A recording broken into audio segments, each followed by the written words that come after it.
శ్రీకాకుళం జిల్లా పలాస నియోజకవర్గం ప్రాథమిక ఆరోగ్య కేంద్ర సిబ్బందితో ఎమ్మెల్యే గౌతు శిరీష సమీక్ష నిర్వహించారు. ఈ సందర్భంగా ఆమె పలు సూచనలు చేశారు. గ్రామాల్లో సీజనల్ వ్యాధులపై అప్రమత్తంగా ఉండాలన్నారు. నిత్యం ప్రజల మధ్య ఉండాలన్నారు. కుక్కపాము, కాటుకులకు మందులు అందుబాటులో ఉంచుకోవాలని చెప్పారు. డెంగ్యూ, మలేరియా వ్యాధులు రాకుండా గ్రామాల్లో ముందస్తు చర్యలకు అవగాహన కల్పించాలన్నారు. కిడ్నీ వ్యాధితో బాధపడుతున్న వారిపై ప్రత్యేక శ్రద్ధ తీసుకోవాలని ఎమ్మెల్యే గౌతు శిరీష తెలిపారు.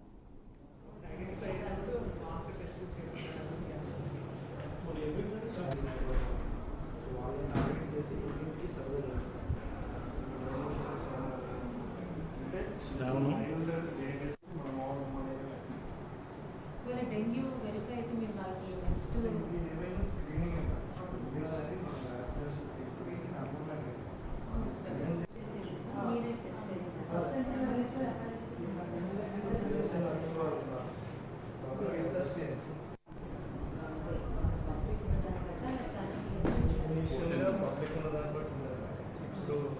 పద్నాలుగు మంది మేడం.